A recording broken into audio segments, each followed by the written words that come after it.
Hello and welcome to yet another episode of the Anxiety Arts podcast. I am your host, Dr. Russell Kennedy, a medical doctor and neuroscientist who suffered with crippling anxiety, who my guest knows about, and I'll introduce you in just a second, for many, many years. And I couldn't find any way of really healing myself. So I finally did a lot of weird stuff like ayahuasca, psychedelics, that kind of stuff, which exposed me to a part of the world that I very rarely get access to. Which Debra, spiritual medium, Debra Doerksen, I don't know which way it is.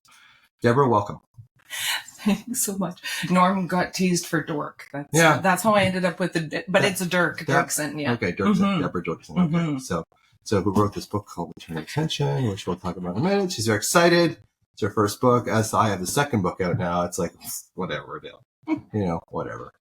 I took part in another book before this. I don't know if I told you that. You did? Deadly Paranormal. Yeah. It's interesting. Paranormal. Yeah. With Barbara Smith, who's another author. Right. Mm-hmm. Yeah. Because I remember when I used to come and see you, about my dad and all that kind of stuff, which is very interesting. It's like I found out that I have not the amount that Debra has, but I have some spiritual connection, which I use with my patients. I don't say that a lot, and Debra's really worried she's going to ruin my reputation, but I think you probably did damage to it before I got to it, but I do worry. Yeah, but she says, "Oh, you can't have a spiritual medium on there. You're supposed to be a scientist." It's like, I am a scientist, but recently I had Colleen Cashman on, and she was talking about that some alcoholics can actually drink responsibly, which I had a bit of resistance to all the way through. So I just stay open to all these things. Like I try and stay open to all these ideas, because I think one of the reasons I got into medicine was I was so rigid. Like they're so rigid in medicine. And I think we stay in that rigid nature, and it provides us with a sense of security in a way, doctors. We go outside of it, it's like, oh, that's witchcraft, that's crazy stuff and stuff. And I just try and stay open to all this kind of stuff. Like what's ever helped me, I just kind of move forward with that because it tends to help other people. And I haven't had a whole lot of people say, the medical profession or the psychiatric profession with anxiety really, really helped them. Yeah, they may help them cope, and the medications are great for some people. But in general, it's a spiritual, like emotional dysregulation is often a spiritual issue. So, we're mind, body, and spirit. I'm going to let you talk in a minute, by the way. If you wondered, I was going to just talk the whole time. We're mind, body, and spirit. And in the mind, doctors are okay. But body, that's what we train in. But spirit, we're hopeless in. What do you think? I think we live in a really good time when these things are starting to merge, that the conversation between the spiritual world and the world of energy, consciousness, awareness, science is all kind of blending some of its language together. And so I think it's actually a really good time to talk about all of this, including the aspect of anxiety. And of course, I tout your book all the time to the clients that I sit with on the daily. No, but honestly, because of course I was sitting on the patio with you as you were in the midst of writing that book. Yeah. And that was a really special time, but also too special. It is painful. It's a cutting edge book. Like it really is, honestly, because it's a different process. You are bringing that language together. And I have a lot of clients that say that I've brought them a lot of peace, not from the connection just to the spirit world, but from this energetic connection to themselves, which is really what you're doing in the book. And to me, it's demonstrable, like the kind of work that is in Anxiety RX. It really, and you can see it from the feedback that you have from clients, right? It's demonstrable that there's an alteration of the level of anxiety that people deal with by practicing that deep dive into the body and going, wait a second, let's just leave the mind here, which of course I do in my work. It's hard for people, especially with anxiety, because when you're young and you get trauma, you go into your head to escape this energy that gets offloaded into your body. So that's what I say. When we get traumatized as children, we kind of lose faith in the world a little bit. We start thinking that everything's up to us, and then we stuff down all this trauma energy that I call alarm, and that alarm just sits in there and goes. So we stay in our heads to try to avoid going back into the alarm in our bodies. And people on this podcast have heard me say this many, many times. Anxiety is really separation of your adult self from your child self. So your adult self doesn't want to go back to the child because the child holds all our pain, and the mind from your body. So, and the child doesn't want to go back to the adult either, because it's, the child doesn't trust the adult because we've been around it for so long. We haven't really said, hey, kid, what's going on? So this is where I think the spiritual aspect of healing comes in, because we're mind, body, spirit. Mm-hmm. And if we're going to heal this emotional dysregulation, we have to use the spirit as well. We can't. And I think that's why a lot of medical doctors take a lot of flack, not that they really know about it, but to heal, we really have to encourage this sort of spiritual connection with yourself. Mm-hmm.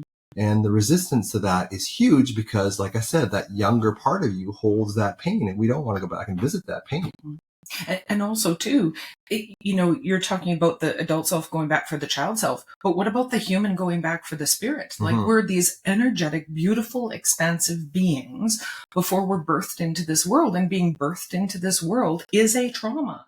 People have lots of different ideas about what we are before we have this human experience. Right. And so people talk about consciousness.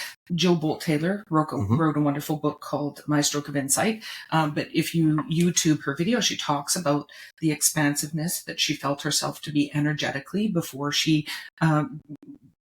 was brought back to her body after a near-death experience. But you have Dr. Evan Alexander, who's a neurosurgeon, right? You've got Dr. Brian Weiss, who was head of psychiatry for Mount Sinai Hospital, who suddenly is launched into, through the nature of one client, past life regression. So, it isn't away from the aspect of science, but this whole thing of anxiety is really critical for me. I suffered from anxiety my whole life, although I didn't know that that's what it was, right? And I think that's a lot of times that I find with other people too, is you say, well, are you anxious? They go, well, no. Yeah, they bite their nails, or they hoard stuff in their house, or do you know what I mean? All of the outward lying examples that they're anxious are going on, or overeating or undereating, all of the kinds of things that come from a state of anxiety. So, but the thing is that when it comes to the spiritual part that you're talking about, mind, body, spirit, yes, but if people just let go of the idea of spirit as it relates to any aspect of religion or God or anything, and you just started to palpably feel yourself as the energy that you are, I think it's a powerful thing. When I was 14 years old, and I read about this in the book, and by the way, the thing that I'm so excited about the book is that I'm booked for a year out. I have been for a few years now, and that can be hard to get into. And I love. And I appreciate that, but it's also agonizing for me because I know how much people are seeking, right? So the book is full of stories and experiences, everything from, paranormal aspects of things to murder, death, and suicide, to just losing our loved ones. There's so many stories and accounts of this connection that we continue to have, to the energetic relationship we have with each other. Like, here's we sit here. Sure, you're Russell and I'm Debra, but we're not relating to, and we match. Yes, we were the same color shirt today. That was great. Or psychic of you, maybe. I'm glad I didn't wear my lab coat. It would have been. But the thing is that, as we sit here, we're not relating to each other, and we've cared about each other for a few years now. We're not relating to each other just flesh and bone. There's an energetic exchange between us that there's no way. I think if you get to middle age and you don't realize that you're more than flesh and bone to each other, I'm not quite sure what kind of relationships you're having. But that's society, though. Society is very immediate gratification, very dopamine, because I listen to these motivational tapes at the gym, right, to keep me going. It's like, you gotta get up at 2:00 in the morning, half an hour before you go to bed, and work.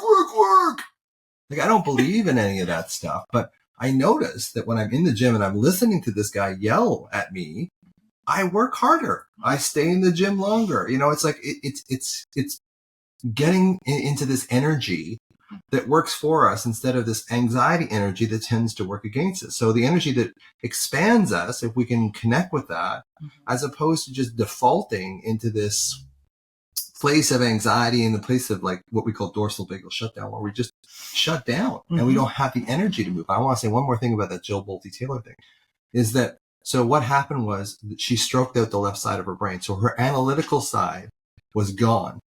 And the analytical side, the left side of the brain, I believe transduces our life experience into manageable pieces for us based on, how we grew up and in our own framework. Now, when you lose that left, you're completely with the right, and the right has no real language. It loses its literality, and you become spirit. So you see how much, and I think this happens in death too, is that how much we are just using our brains to transduce an experience into something that we can handle. Mm-hmm. And then you see stuff outside of them. Absolutely. But and that's the thing. I think we all see things outside. Like, you've seen people like Teresa Caputo, John Edwards, have had studies done where they put electrodes on their brain, right? To watch as they're working what kind of brain activity is going on. And this is something that's always been super curious to me, because I'm a skeptic too. Like I always say, I'm the most skeptical person. You weren't born a medium, right? Well, I mean, I probably was, although I didn't wake up to anything till I was 38 years old. And out of the blue, I would have been the eye roller, the person who would never have believed somebody talking about the fact that they were seeing or hearing dead people. But 38, out of the blue, suddenly a man's talking to me, and then black and white photos are flashed. I thought I had lost my ever-loving mind. Mm-hmm. And if it hadn't have been for the fact that all the things were true that were being shared with me, it feels like you're going crazy. Quite frankly, it does. You're seeing overlays of things over things, and you're hearing things that other people can't hear. It's a very, strange experience, right? So the thing is that, I forgot what I was saying. The spirit, we're not aware of all the stuff, because, like I said, that brain activity transduces everything down. But then when you get into a crisis period in your life, and that brain is taxed, so it no longer railroads you into your perceptions. Now you're faced with all this sort of energetic stuff that you'd never felt before. Maybe that puts you back on. Well, it does, because that's the part, is that when I'm working, literally my brain is shutting off. It's like Deborah's brain goes into a no man's zone, and all of the energy that's in the room is felt by my body. So when you talk about, that connection to the body, the energy of the body dropping down into the body, that's the place that I start making connection to spirit from, or to the energy of a room from. Can I give an example? So, and this is in the book too.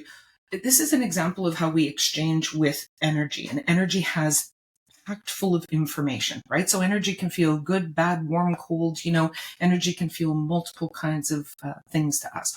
And so one day I'm going, this was, quite a while after the car accident that I'd had, and I was going into the chiropractor's office. And so I had been open energetically, spiritually, for probably about 6 or 7 months, maybe at that time, maybe about a year. And so I walk into my booking, up to the counter. I say, I'm Deborah, I'm here for my appointment. And I go sit down. And then I was having cranial sacral treatment, which, by the way, saved me. Cranial sacral treatment. Talk about that. And so the woman slides her hands underneath my head. And the moment that she does that, out the right-hand side of my vision, or left-hand side of my vision, I'm seeing 2 Rottweilers and another dog. And all I hear is this crazy barking. And I thought, oh, Deborah, you're just stressed. Hearing something from outside. The brain makes up a lot of things. Do you know what I mean? So I'm always, I know what you mean. I'm always deferring. Do you know what I mean? To a stress response in the body. The brain doesn't know what the stress is connected to. So the brain goes, okay, let's create the scenario that matches the quality of energy that is the vibration that I'm feeling here, that I don't have a language for. So I understand that process. However, these dogs would not stop. And I thought, well, maybe she woke up in the morning to dogs barking, and I'm feeling her energy. So I did every calming tool that I had to settle myself down, and I just couldn't settle down. So finally I said to her, look, I know this is going to sound really weird, but I'm seeing these 2 Rottweilers and this other dog, and they're just kind of going crazy beside my head. And I said, did you wake up to dogs barking or something this morning? And she says, no, but you should talk to the people at the front counter. So I finish a session and I go out and I say, look, this came up in there. And they looked at me like, well, that's weird, because in the morning, about 3 hours before I got there, a woman had come up to the counter and was crying. Her dog had been attacked by 2 Rottweilers that weekend. So here's all this emotion pouring itself out at the front desk. A few hours go by. Debra walks into the cloud of energetic emotion that's still sitting there. And I know that sounds crazy, but how the frick would I know that there's 2 Rottweilers and a dog barking? Nobody had been discussing it, but I walked into this cloud of energy. So when we're talking about anxiety, like that was demonstratable because not only do I have the feeling, but I'm also getting visions, which is very helpful, for the validation of things. However, imagine you're just the average person and you're walking into a mall and you felt fine. And all of a sudden now you don't feel fine, but you don't know why. And so I think that's a lot of anxiety. That's what you were describing earlier on in this little podcast. It's like we have all these symptoms, but we don't know what to do with them. And then it's like, oh, well, this is anxiety. And then what is anxiety? This is what it is. And is it mine? Or is it someone else's?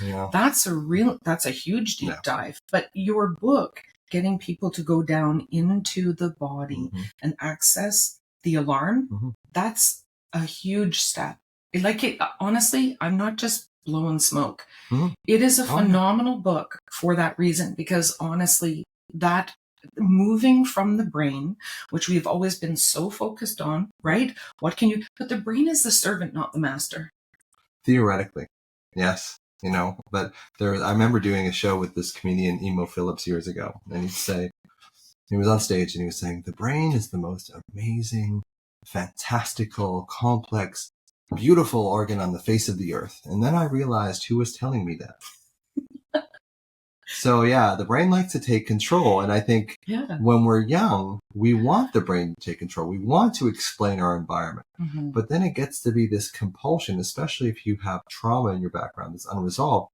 Then the brain becomes this compulsive, meaning-making, make-sense machine. And every negative emotion you have has to be explained, or you fall apart. So when you're first feeling this thing about seeing these visions and stuff, you feel like you're falling apart. But really, it's just your inherent sensitivity, which anybody with anxiety that I've seen over 40 years, maybe 30 years, it's all because they started off life very sensitive. Yeah. Right? And they just didn't know really what to do with it. And they usually go into their heads and explain it with their heads, but then their head doesn't actually explain it anymore. And it goes beyond that. And then once it gets outside of that and they've used their mind to kind of control the environment, but they can't do it anymore. Someone dies or they get divorced or, a kid gets sick. They can't handle it anymore because they've put their reality into these railroad tracks for so long that when something goes outside of that, it completely throws them. Yeah, it's absolutely true. And that's why they see you. But also, too, can't we go back to this place where we can actually honor and respect the fact that we have such an incredible system that the brain does a really great job of saving our ass? It does. If you think about it, even the aspect of denial is a phenomenal tool just to keep us alive and safe for a period of time until we're able, right? When I was in therapy, I was in therapy for many years. They both are. I still am. I still get it. Yeah, it is. It's a wonderfully, again, things in combination, right? There's a whole lot of tools that we can use. But I was in therapy for a long period of time.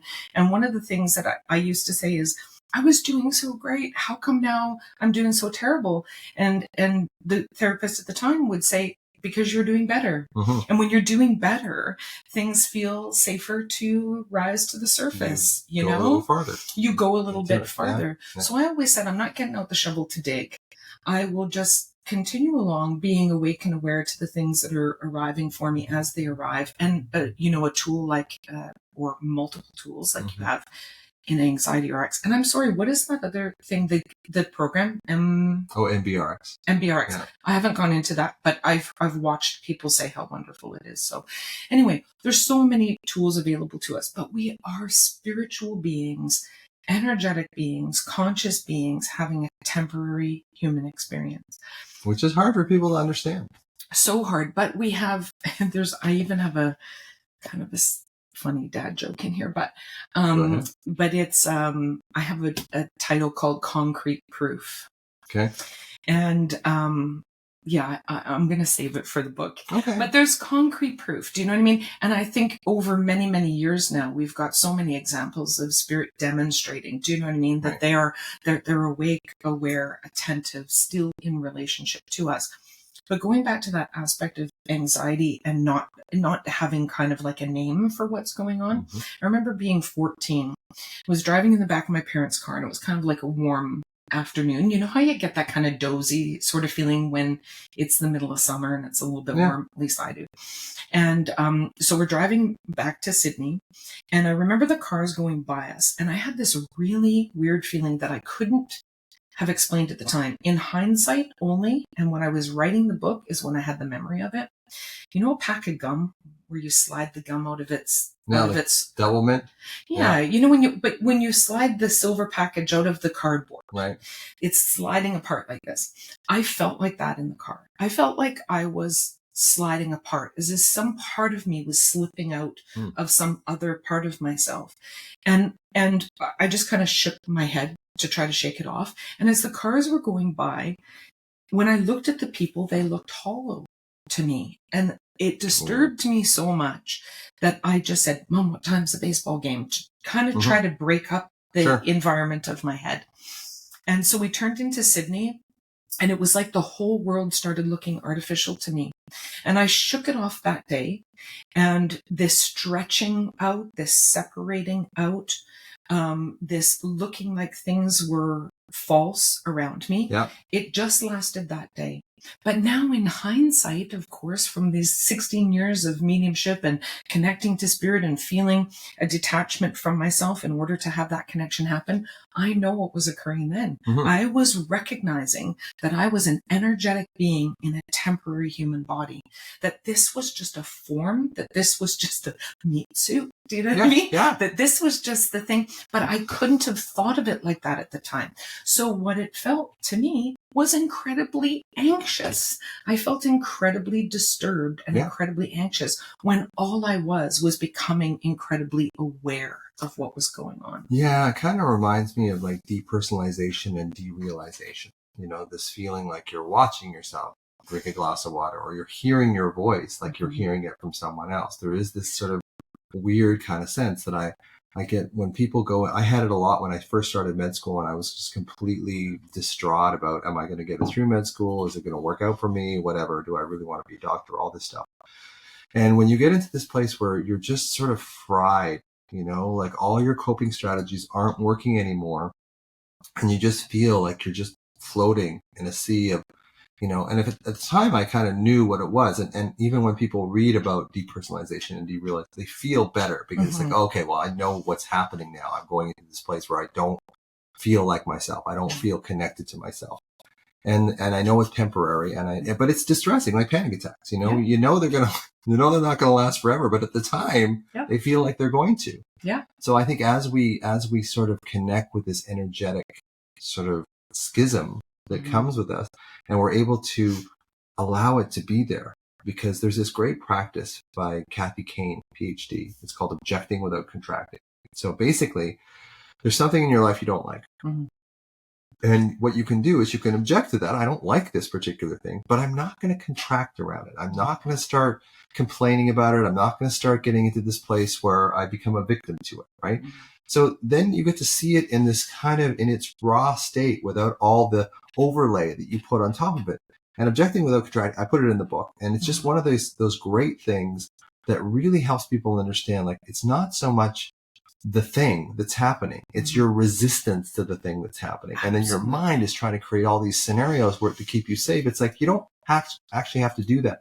And the more your mind tries to keep you safe, the more the other part of your mind says, well, there must be something that's going to kill us because we keep trying to make ourselves feel safe. Absolutely. Right? But that's why that solution of going down into the body, I think even the moment that you start to make that movement from the mind down into the energy of the body, there is already a reassurance of safety that's starting to happen. And so then all of that can be a result of that. Do you know what I mean? Yeah. The thing is that is that this connection to the body. I mean, I spent most of my young life disconnected from the body. As a matter of fact, I hated it, right? Yeah. The self-loathing thoughts that were so horrendous as I, went through my early part of my life, middle school, high school, right? Yep. And then started drinking so heavily to just wash away all of that pain, I mean, it's that old aspect of, that artificial boost to the system felt wonderful, but only last for a short period of time. And so again, in hindsight, I can go, yeah, all of that was working because of this incredibly anxious, sensitive being. I mean, I grew up with that, right? Mm-hmm. Oh my God, Debra, you're so sensitive. You're so, right. But it was a negative. It wasn't like, oh, you're wonderfully sensitive. Oh, no, this was like, you're too much. You're too sensitive. And, my family wasn't trying to hurt me. I just did not suit or match the rest of the family in that narrative, And so I think that there's hundreds of thousands of millions of people like me that are more awake to that sensitivity. And I think the rest of the people are also incredibly sensitive, but just less aware of that sensitivity. Do you know what I mean? I think that's it. And I think we're just remarkable human beings that are just doing our best here to navigate all of this. And I think we're so multidimensional. Like you talked about, science and spirituality, but there's a collective experience that we're having and coming at it from that lack of judgment that you were talking about, could I just lack of resistance? Yeah. Could I just say, oh, interesting, this is an experience I'm having. Oh, interesting. I always say, let go of fear and just become curious, right? Yeah. Just become curious. So when we're doing classes and things, I say, there is nothing for you to fear. There's only more for you to learn, right? So when I encounter things that are uncomfortable or frightening, I go, well, this is interesting. Mm-hmm. And so if I start with that, well, this is interesting, then I'm not pushing back against it. And there's a neurological reason for that too, is because curiosity uses the rational part of your brain, as opposed to emotion. The emotional part of your brain is much less stable. Mm. So when you go into curiosity, you've moved into your prefrontal cortex, you moved into the sort of the more rational parts of your brain. So you can stay a little more grounded in that. So if you stay in the complete emotion of it, and this is, I tell this to people all the time when they're fighting with their spouse and stuff, can you be curious as to why they're insulting you or why they've said something that's hurting you in your own mind? Can you be curious to that? Because if you're curious to it, you can actually get a degree of separation from it. If you're not curious about it and you take it, right in the chest, you're going to react in kind. And then you've got two 8-year-olds, yelling at each other. And as Dr. Phil says, how's that working for you? Not going to work out well. Can we acknowledge that we're self-centered human beings? Of course, you have to be. That's the hardest part. Or we walk off cliffs. Some people say to me, oh my God, you overshare, or maybe you tell too much. But I say, no, I don't hold things back, because actually it's the same stuff that goes inside of all of us. Do you know what I mean? And if we don't start talking about it, like the saying, you are as sick as the secret you keep, right? Yeah. And that's the thing. When I share things, people go, oh my God, I thought I was the only person that felt that way. Or I thought I was the only person that had those thoughts or whatever, right? But there's nothing for us to be afraid of in ourselves, which doesn't mean it doesn't feel scary. It just means that we can meet all of that anxiousness in a new way. Well, that's the thing. Like if you have trauma, unresolved trauma as a child, you're going to store that in your body. First law of thermodynamics, energy cannot be created nor destroyed, only changing form. So in order for the child in us to be able to keep going on and using our prefrontal cortex and using our mind, is that we have to stuff that energy away. So we stuff that alarm energy down into our body and it stays there. But every once in a while, and if we get reminded of it, the thing that I often use is, I had this woman and she got yelled at by her mother all the time. Mm. So she was in the grocery store and she heard a mother yelling at her daughter from like 2 aisles over, and she went into a complete panic. And not that it had anything to do with her, but just that amygdala, that reaction. The amygdala will look at anything that's ever hurt you in the past and immediately send that into your body going, this is dangerous. You have to get out of here. And then you start thinking that grocery stores are the problem. And it's not grocery stores at all. It's the fact that you've got some trauma that was related to your mother yelling at you, that if you hear any yelling, it's going to trigger you back. And your body is going to feel the same way now as it did, say, 30 years ago when your mother was yelling at you at the grocery store. Yeah. And it can take time for our minds to catch up with what's occurred. Like I've had things happen in the past where something happened, and one particular time I ended up in the hospital after not eating for an entire week. And I didn't eat for a week because I hadn't realized I wasn't eating. Oh, wow. I had gone into such a huge trauma response that I just something occurred and a block went up, and I did not feel your body. eat. I did not feel my body. I just disconnected. And it wasn't until a week later, and I came out of the hospital, and a girlfriend, sat in front of me, and she put her hand on me and she said, "What happened?" And all of a sudden it came back to me like a flash. But I was so unconscious. Do you know what I mean? It was literally unconscious about the process.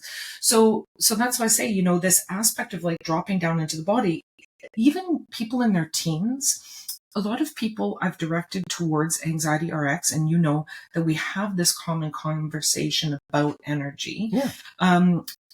That children, my clients have young children, that they're starting to ask them now about, well, what color does that feeling look like to you? Where is it in your body? How much space is it taking up?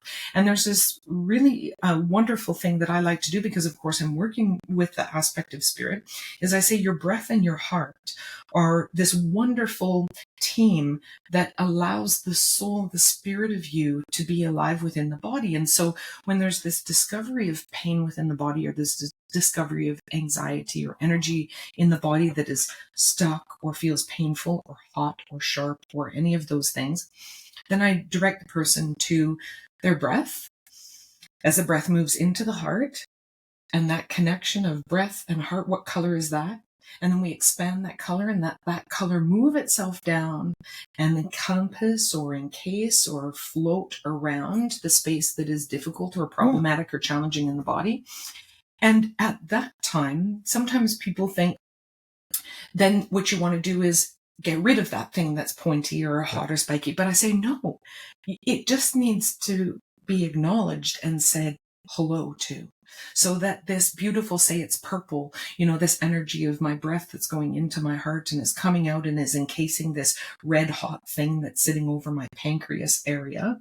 Instead of going, get out, I want you to stop, you could relate that to illness too, cancer or whatever, right? Sure. This pushback against the aspect of illness, instead of encasing illness in this energy that says, I see you. And isn't that the adult talking to the child again? Absolutely. Right? That's exactly what it is. Yeah. So there's so many beautiful ways to work with the energy of our beings. And I don't see that any different than the work that I do with spirit. Because energy, like you said, cannot be destroyed. We're in physical temporary form. It only makes sense that we still have a flow of energy with the people that we love and have had to have physical separation from. And so, I really don't see it as that different. No, but that's your work though. Like most of us walk through every day and just assume that things are coincidence or this or that. And I think it's just understanding that there is something, and this is, this is the God particle too. It's like, I see a lot of stuff on YouTube, and I watch a lot of stuff with Jordan Peterson and, people that say there is no God and there is a God. You'd have to think that you are it. If there wasn't anything, if there's nothing above you, if you're it, then I can see how you wouldn't believe in God. But there is an intelligence, it seems, there is an intelligence that runs above us, like beyond us.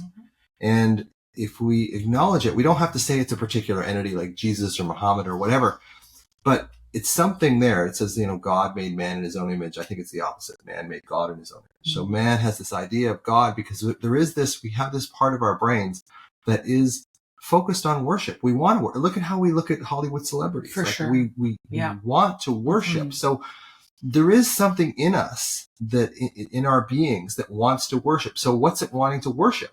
What's there that we can't see? So there is some sort of, quote unquote God there that I hesitate to attach a particular label like Jesus, whatever. And I think that we just realize that there is something above us, because if we don't realize that there's nothing above us, life can be very scary.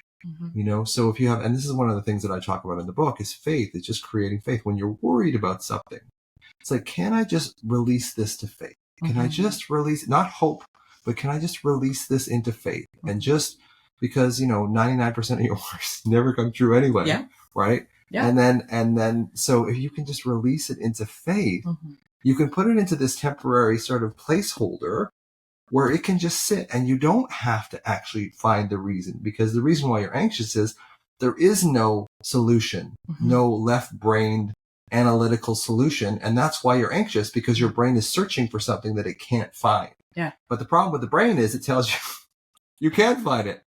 Over here, you can think your way out of thinking. That's what happens. This is my issue with a lot of the cognitive therapies. It's like, okay, so you're going to try, you want me to stop these horrible thoughts by using more thoughts. And it's like, no, you have to get into your body. You have to go in.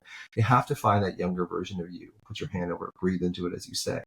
And just stay with that stay with the pain, object to it without contracting to it. And then you can start developing this connection with the younger version of you. And that's what kind of winds up healing your anxiety, depression, eating disorder, all this kind of stuff, is because you're separated from yourself. All anxiety is separation anxiety. And I add, this is what Gordon Neufeld says, all anxiety is separation anxiety. And it's mostly separation from yourself. Yeah, but the ultimate separation is being born. And then dying. That's the thing. That's why I think the ultimate separation is being born. We leave this state of complete awareness, of complete contentedness, of whole peacefulness within our being, and we arrive on earth. Right. We arrive in a family and in a density and in a world full of conflict and strife and beauty and joy. And so the thing is that, when people struggle with the idea of God, I really don't care. I don't formulate ideas myself. I think that this world is intended to be difficult. I think that it's intended to have the conflict and the strain in it. So if we don't have people that are opposed to our thinking, then I'm not quite sure how this would be different than heaven or a utopia. Like, I think that this is perfectly intended to have that kind of conflict. So I don't worry about people who believe or don't believe, but those people who are feeling like they're ready to search or to be open or to discover, is there something more here? And, you talk about that aspect of God above. Like, I think that collective whole energy is a part of who we are. Do you know what I mean? And so. But the left brain doesn't like it. So you want, and the more stressed and fearful people become, the more they go into what's known, the more they go into their left brain, the more they go into, I want to analyze this. I want to understand what's happening. Yeah. And we're losing. When we do that, we lose, because we've, it's like having the Army and the Navy to fight a battle. It's like, no, I'm just going to fight with the Army. Yeah. I'm not going to bring in the right hemisphere. I'm just going to stay with the left hemisphere. It's helped me in the past. It's helped me understand things. It's helped me explain things. But then somebody, like I said, they have a loved one that gets sick or dies, or they go through a horrible thing like a divorce or whatever. Yeah. Those are the spiritual things that drive people into, okay, well, the way I was living before wasn't sustainable. That's certainly what happened to me, and I believe happened to you too. Yeah. So it's like, okay, what do you do? What do you do with that information? And what a lot of people do in the society is they double down on that left brain analytical, I'm just going to worry about this, because that's the only solution they saw as children, and that's the only solution they see now. So when people see you, and this is why you have a year waiting list to see you, is it opens up the world for them. Like, oh, there is something looking after me. There is something above me. I'm not alone, because so many people that I see with anxiety had parents that really weren't there for them. Right. So, and then they lost faith in the world. They lost faith that there is something above them. Yeah. And that something above you is what's actually going to allow you to have faith. And that faith is allow you to suspend worry on one level and also to heal. So I think what you do is you kind of reinstitute faith for people. I think not religious faith, but faith. In general. I know, but I think that's the power of mediumship that is demonstratable. So, like, I was on some radio stations last week, Halloween. Back in Ontario, and this is the third year I've been on there, and it's like doing rapid fire readings, which is just like so stressful for me. But this woman comes on and she says, because the radio station asked Debra a question, do you know what I mean? And so she says, I'm hoping that you can hear from my sister. And immediately this flash of this half moon, and then spirit touched my skin. And when spirit touches my skin, they mean that image that they're showing me is on the skin like a tattoo, right? Okay. And so I said, there's this half moon tattoo that your sister's bringing up. She's like, no, nobody has tattoos, blah, blah, blah. And I said, okay, well, where's the twins? There's twins. She's like, yeah, her daughter had twins. And I said, okay, great. And I said, there's a child that has like birth defects. And she's like, yes, one of the twins has birth defects. I said, okay, well then there's a half moon tattoo. Mm-hmm. She's like, no, there's no tattoo. So 2 days later, I get a message. So she's come to my thing. Oh. She's posted on the page, I can't believe it. Nobody knew. You get this all the time. This happens to you all the time. Nobody knew that the granddaughter had just had a half moon tattoo put behind her ear, and nobody had known. So that again is that demonstration of, but that's why mediumship, that is a demonstration of the spirit communicating, is so healing. Because you're showing over and over again. There's no way I could have known that. No. Number one, I'm on a radio station with thousands of people listening. Right. I have no idea who this person is. They're not pre-grabbed, right? So how could there be twins, twin with a defect? But this happens to you all the time, though. This is, you know, because the scientific part of me is like, yeah, sure. You know, I'm sure a bunch of you two listening are like, yeah. Sure it is. Oh, I'm seeing a parent. I'm seeing a parent that has a vowel in their name. Does either your parents have a vowel in their name? Is there a vowel? I'm seeing an A or an E or maybe an I or an O. Lou. His name was Lou. See, this is, you know, so, you know, I know, I get it. But I've seen this woman do some pretty weird shit.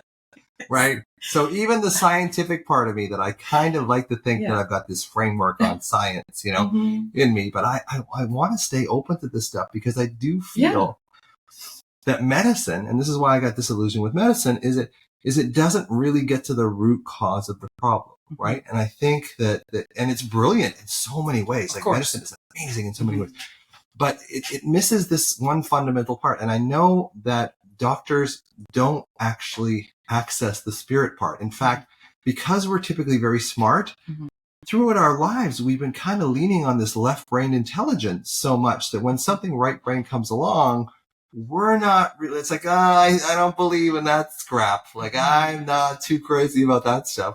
But when you see it happen over and over and over again, and then you become aware of it, it's like when you open the door, it's like, oh, okay. And this is different. This is something that's pretty interesting. Although in fairness, I want my doctors not to go to that place. Exactly. Yeah. I you know, there's a reason why people function so differently. And would I like it if they just said, you know what I'd love doctors to do is say, I don't know, when they don't freaking know. Do you know what I mean? Just say, I don't know.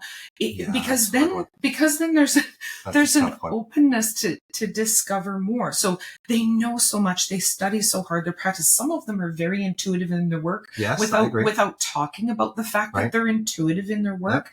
But I think we're just talking about the ones that really just shut all of that down. Do you know what I mean? Well, we all know technicians. Like I, you know, sorry to interrupt you, but it's like I know doctors who are brilliant with people.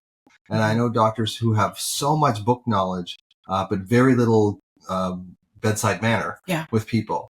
And it's like, you know, especially when you're dealing with emotion, when you're dealing with someone's, you know, chronic kidney disease and you're giving them different medications. Yeah, it's great to have these brilliant doctors that don't maybe have a whole lot of bedside manner. But when you're dealing with emotional issues, with someone depression, anxiety, eating disorders, like you need that connection. And Gabor Mate talks about this too. It's not so much the type of therapy that you do, it's the relationship that you have with the therapist. Yeah. And on top of that, we heal in community. We heal when there's a bunch of people around us. So this whole model of one-on-one therapy, you know, that's got holes in it too. So I don't know how we started this particular conversation, but it's really about, okay, medical doctors are great for so many things. And it would be great to say that we don't know, but you know, you don't want someone coming in and saying, you know, I've got this, you know, pain in my bladder. I've got a bladder infection. It's like, I'm just going to go over and light some patchouli and we're just going to breathe for a moment. No. We're just going to breathe and see how your bladder really feels. Just see how that feels. No, you know? You don't want that. I want my doctor to be my friend. No. I don't even need it would be nice if my doctor was kind, but I just want them to get to the point to know, I trust them to know that they know what they're doing. But, you know, I'm interrupting you all the time, but you know, we're trained to give you a medication. So it's like, like I used to have this thing, you know, the Terminator, when it's like, there's like this thing, it goes, like there's 4 things that come up. So as soon as someone says something, you know, like I'm having pain around my pelvic area, it's like, okay, UTI, you know, STD, all these things kind of light up. And then I ask questions to get rid of that one. And then ultimately, it comes down to what's the best medication. There is no, and that's why I think doctors don't go to your doctor expecting, psychotherapy. Right. Because we're not trained in it. Or energetic work or any of those wonderful things. Yeah, we don't look for that because we're not trained in it. And we also, we don't like spirituality so much because it kind of threatens us in a way.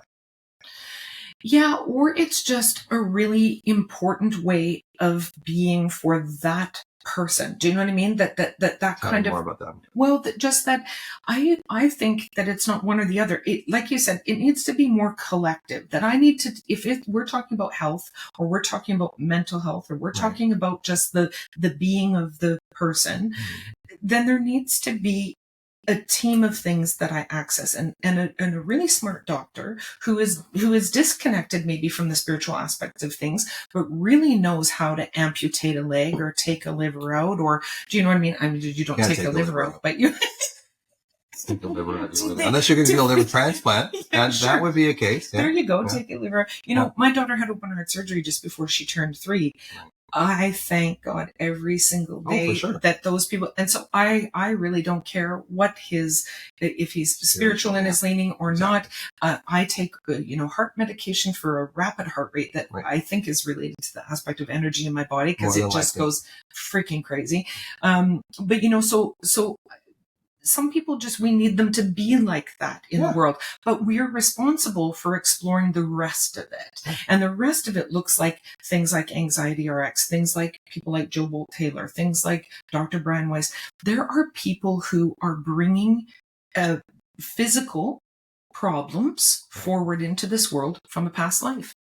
We could go into that all day long, but the thing is, there's literally demonstratable examples of the fact that when somebody was able to let go of a trauma that was from an energetic experience prior to this lifetime, then their issue is resolved. Yeah. How is their issue resolved, Russell? Even if that was involved a parent or a grandparent. Absolutely. Yeah. Who wrote that book?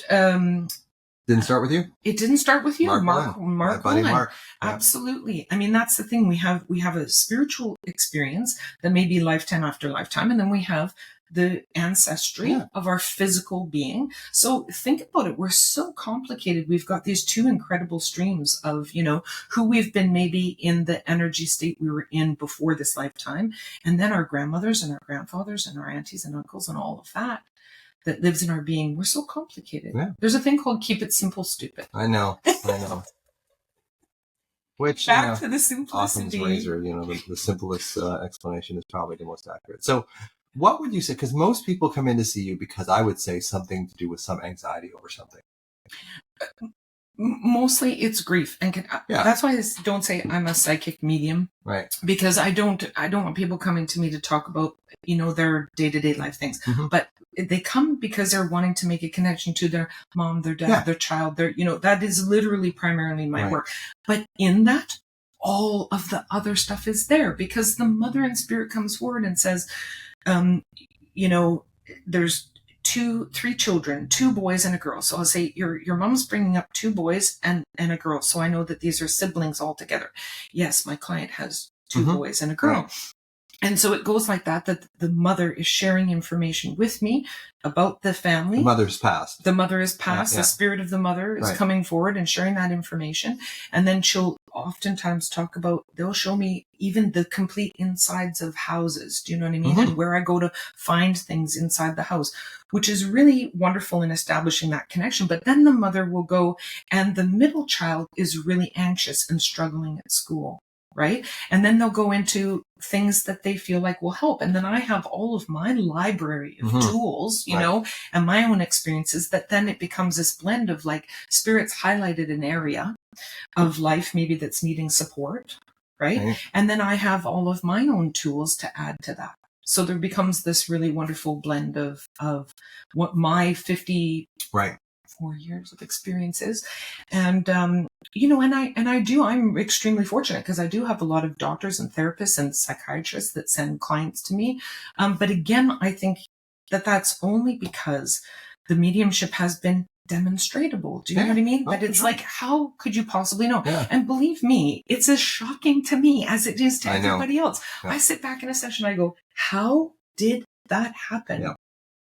And I've been in sessions with you when this sort of thing comes up, and it's like, okay, there's my little skeptical science brain. It's like, I can't explain that. That makes me uncomfortable, but I'm going to go with it.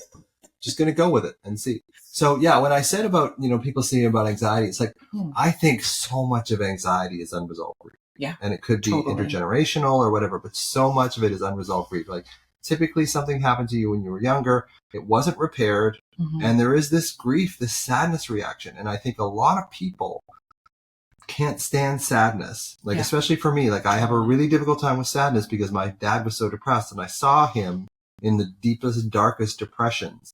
And it's like, I don't want that to happen to me. Right. So I had this thing like sadness is something you just do not feel. So I think what happened with me is it's like, okay, you know what? The energy's can't be created or destroyed. So we're not going to give you sadness, but we're going to make you anxious as hell for a long, long time.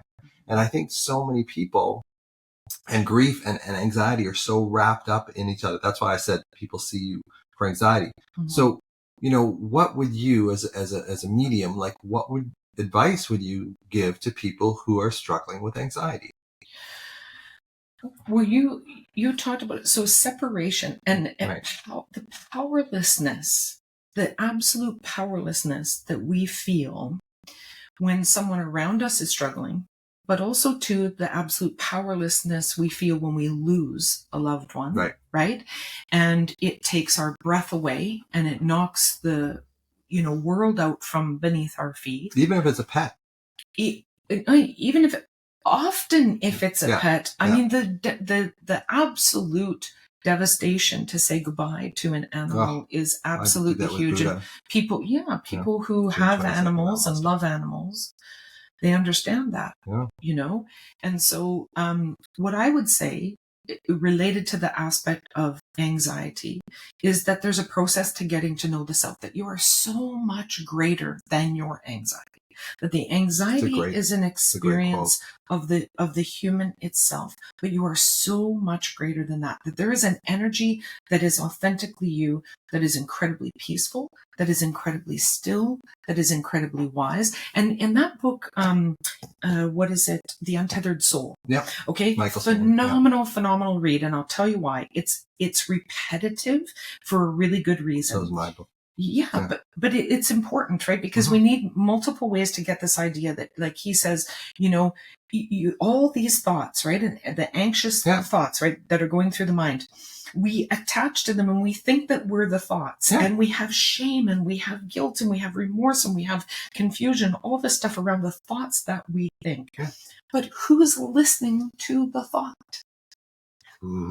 It's you. Yeah. You're the one that's listening to the thought.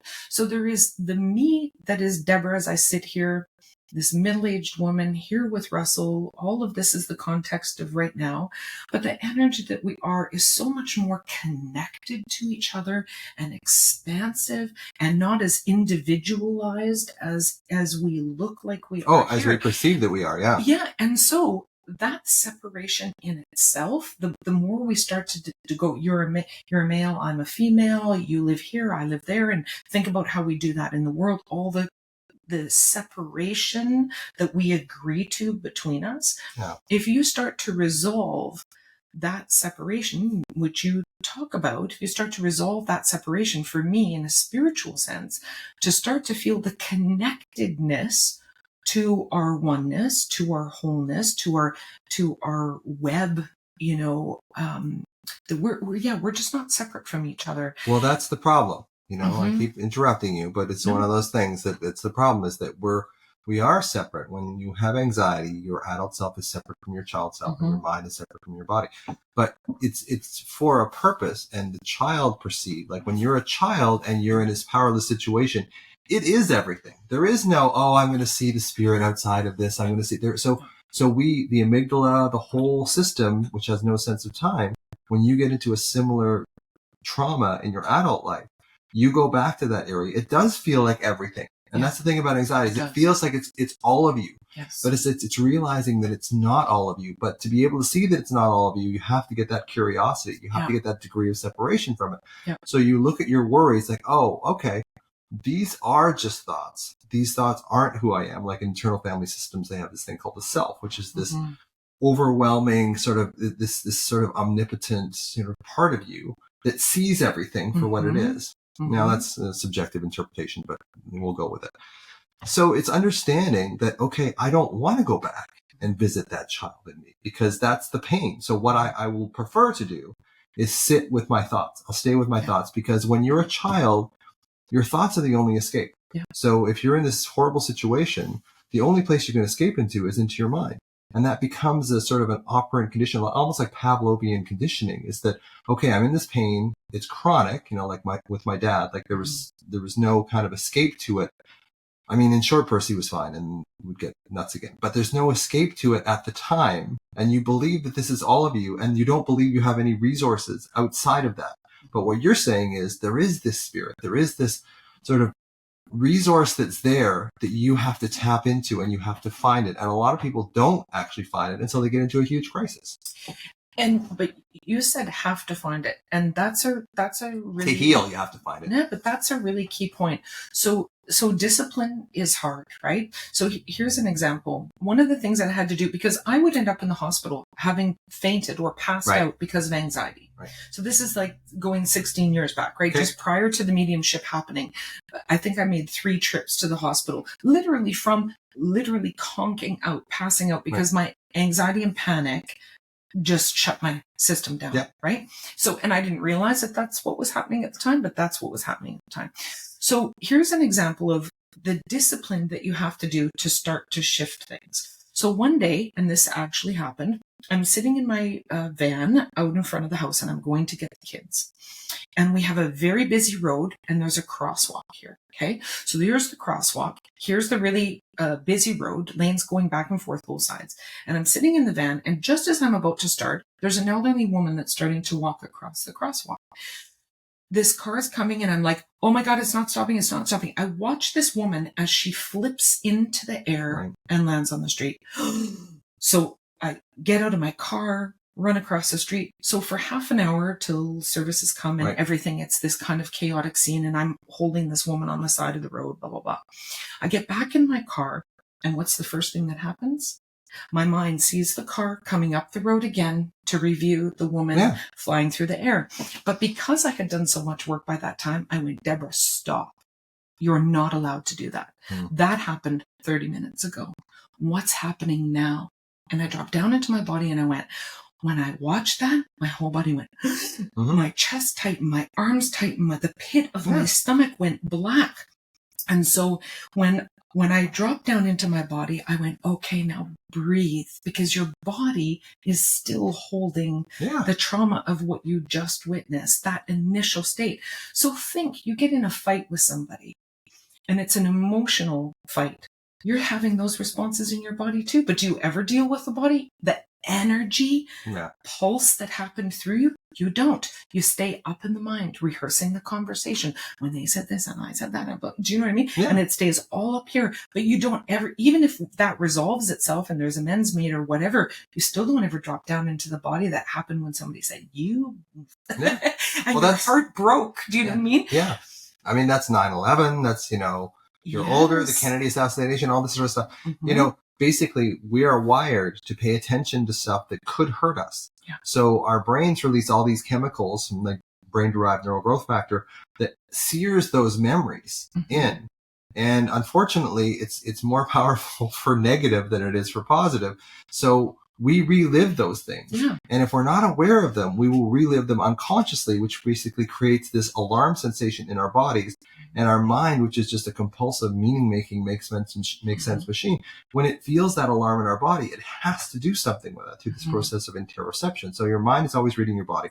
If there's a whole lot of alarm in your body, your mind says, okay, what do we have to be alarmed about? And then it starts listing all the things. And I love this quote from David Goggins. He says, the mind has a tactical advantage over you because it knows all your worries. Yes. So that's the one that it's going to stick with, because the worse the worries are, the more likely you're going to stay in your head and stay out of that trauma. So we're kind of wired in a way for protection, but that protection also blocks our own growth. It blocks our own healing. But the more you know that, the more you can call yourself to have that thought. Yeah. When you're sitting at the stop sign and the fantasy starts to come that a bike goes out into traffic and gets hit, and how would I respond to that? And Right. the whole, fantasy that we do in our mind of whatever it is, because people have a multitude of those. Sure. The moment that we notice that we're doing that, if we go, oh, isn't that interesting? I've got a whole scenario going on in my head that hasn't even happened. Right. What's going on inside of me? Now, the reason why I think that that's really important related to the aspect of spirit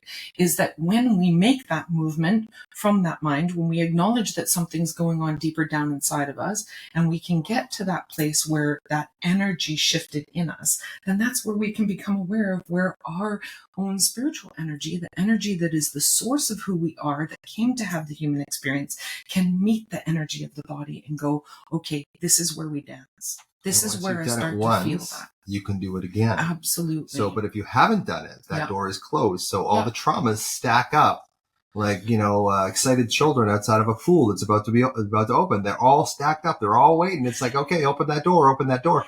And if you never open that door, they're all just sitting there creating a tremendous amount of energy. So it's like, what you're saying with anxiety is like, find the spiritual part of you and connect with that part, because it's going to be the younger version of yourself. It's also going to be the present day version of yourself. And totally. That kind of thing too. So, and if you can't get your head around a spiritual aspect of yourself, just go, when my breath and my heart are working together, what beautiful color arises out coherence, of that. And that just let that be the soulfulness of you. Just let that be the spirit of you. You can do a lot of work with that, And I get people though that say, I can't get it. I can't access that. I can't access the color. I can't access the thing. And that's why I say, okay, where is the energy in your body? Search from your chin to the pubic bone. It's somewhere in the midline. Usually it's either superficial, it's deep, it's hot, it's cold. There's a color to it. There's not a color to it. There's a texture to it. There's a solid liquid gas part of it. Like, try and find the description. And this is what I talk about in MBRX, is finding the alarm in your body. Mm-hmm. And then when you find it, you can put your hand over it. Maybe it's in your throat, maybe it's in your heart, maybe it's in your solar plexus, maybe it's in your belly.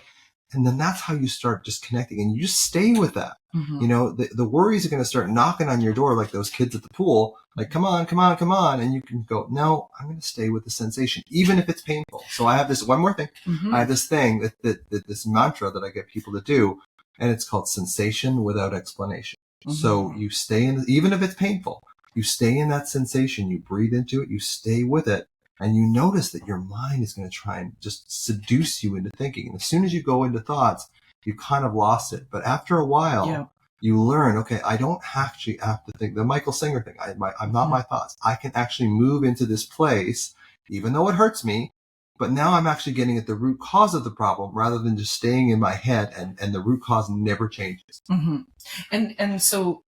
So sometimes, we were talking about that distant view of the self. Mm-hmm. Like, I've been in trauma places where I've literally been in the corner of the room. I'm talking about when I was a teenager, in the corner of the room, watching myself watching TV. Like, I had that vision. Do you know what I mean? Right. So sometimes people are actually not even consciously in their body. They're out here somewhere. Yeah. Do you know what I mean? And so sometimes what I do is I go, smack yourself. Uh-huh. Like, I'll just, touch parts of the body. Basically, this is what's happening. Yeah. Just to go, hold on a second, I'm going to bring myself back to here, and then I can do that step that you're talking about. Do you know what I mean? Because sometimes it is really just like and of course, because of the work I do, I have to do this all the time. Bring yourself because I'm just very out, do you know what I mean, in my space. And so getting grounded in my body is often difficult for me. So I have tools that I use to do that, stepping outside, stomping my feet on the ground, really just going, okay, you're here in the flesh. And it's just that emergence, do you know what I mean, of the consciousness. Yeah. Why not? Yeah. That's right. This emergence. Yeah, emergence. It's a new word. We're gonna use that word, emergence. It's gonna stay there. Yeah. So tell me about the book. A few minutes to wrap this up. Because of you. Because of me. Thank you. It's all about me. Because of you. Because you were so vulnerable in your book. When I wrote my first one, Yes, absolutely. Because you were so vulnerable, as I was writing all the spirit stories, which I thought was going to be a little like chicken soup for the soul, I started to realize that I couldn't tell the story of knowing spirit without telling the story of not knowing spirit.